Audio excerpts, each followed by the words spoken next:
Samsung आज के वक्त में इतनी बड़ी कंपनी है कि मान लीजिए आप प्लेन से दुबई की ट्रिप पर गए। जिस प्लेन में आप बैठे हैं उसका इंजन हो सकता है सैमसंग नहीं बनाया हो। अब दुबई उतरेंगे तो बुर्ज खलीफा देखने तो जाएंगे ही ना, वो भी सैमसंग नहीं बनाई है। कल को आपके देश पर हमला हो जाए तो हो सकता है कि जो टैंक्स आपकी रक्षा में इस्तेमाल हो वो भी सैमसंग ने बनाया हो। आपकी जेब में जो फोन है वो भी सैमसंग का हो सकता है। अगर आईफोन भी है तब भी उसकी चिप सैमसंग की ही है। जिस टीवी में आप ये न्यूज़ देखें वो भी सैमसंग का ही हो सकता है।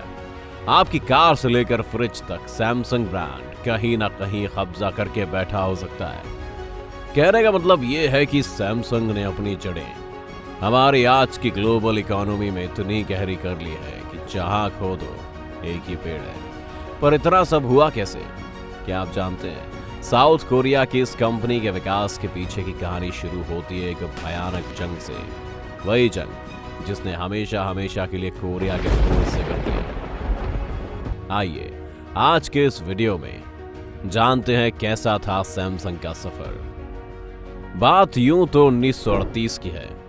तब कोरिया एक था पर उस पर जापान का राज हुआ करता था। जापानियों का जैसा मन करता था वैसा शासन हुआ करते थे। कोरिया से जो कुछ लूट के ले जाया जा सकता था जापानी अपने देश धीरे धीरे सब ले गए। ऐसे में ही ली ब्यूंग चुल नाम के एक शख्स ने एक कंपनी खोली जिसका नाम रखा गया सैमसंग। लेकिन काम क्या था?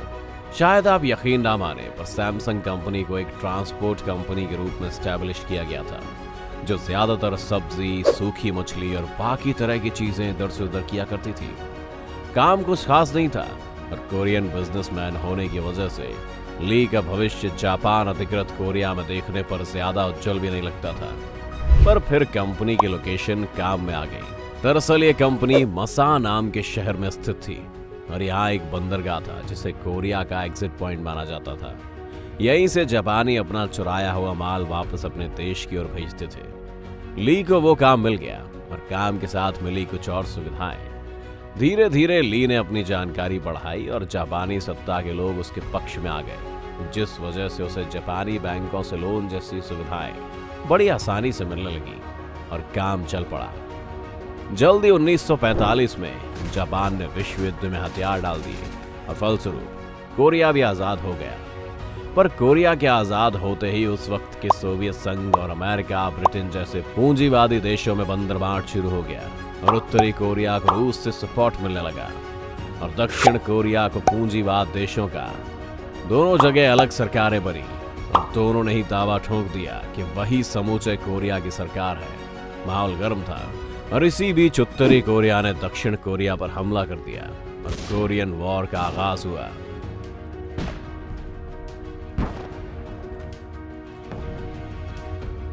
दक्षिण कोरिया आखिरकार यूएन की सहायता से विजय हुआ, लेकिन अब समेटने को कुछ बचा ही कहा था। पूरा देश जंग से बर्बाद हो चुका था। फैक्ट्री में ताले लगे थे, बच्चे भूखे थे। दक्षिण कोरिया दिवालिया ना हो जाए इस डर से वहां सरकार और भी ज्यादा नोट छापने लगी।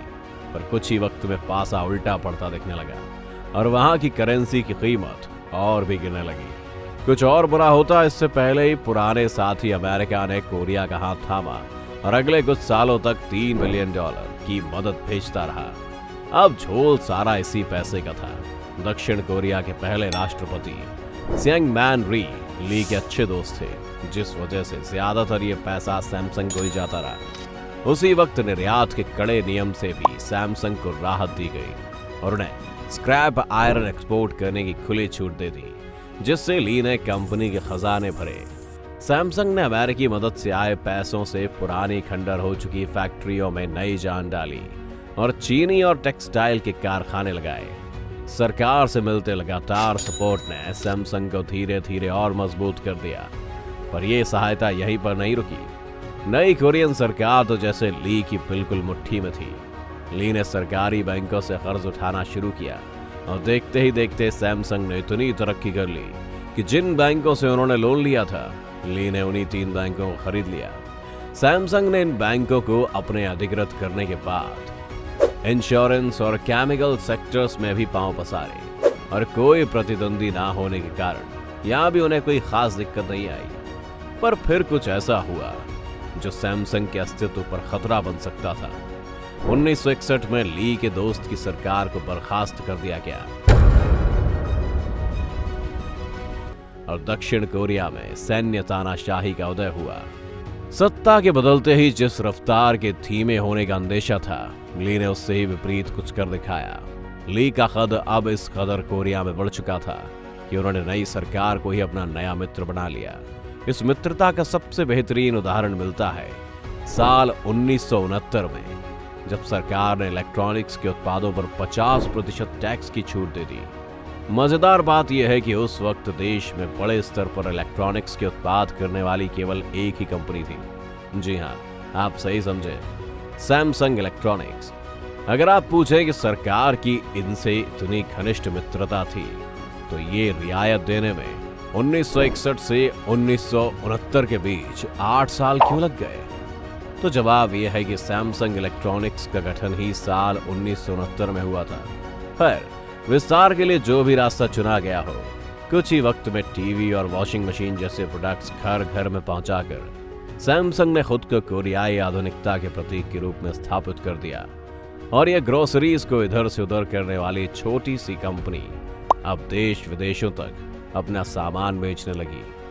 सैमसंग इलेक्ट्रॉनिक्स ने सैमसंग को दुनिया में एक अलग ही पहचान दी और ये इस कदर से मशहूर हुए कि आज भी जब सैमसंग का नाम आता है तो हम सबसे पहले उसके किसी इलेक्ट्रॉनिक गैजेट का ही ख्याल करते हैं।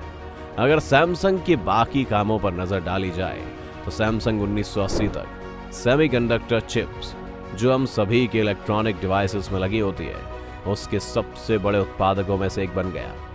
सैमसंग ने उसी बीच पुर्तगाल, ब्रिटेन, टोक्यो, न्यूयॉर्क जैसे शहरों में अपने प्लांट्स लगाने शुरू किए और अमेरिका के ऑस्टिन शहर में तो सैमसंग ने एक बार में $13 बिलियन या कहें 96,000 करोड़ का निवेश करते हुए एक सेमीकंडक्टर प्लांट खोल दिया, जो कि अमेरिका की धरती पर हुए आज तक के सबसे बड़े डायरेक्ट फॉरेन निवेशों में से एक है। 1987 में ली की मृत्यु हो गई और सैमसंग को 5 अलग अलग कंपनियों में बांट दिया गया, पर तरक्की में जरा भी टिप नहीं आया। 2010 में 100 बिलियन साउथ कोरियाई वोन का निवेश करके सैमसंग बायोफार्मास्यूटिकल्स बनाने में भी जुट गई थी।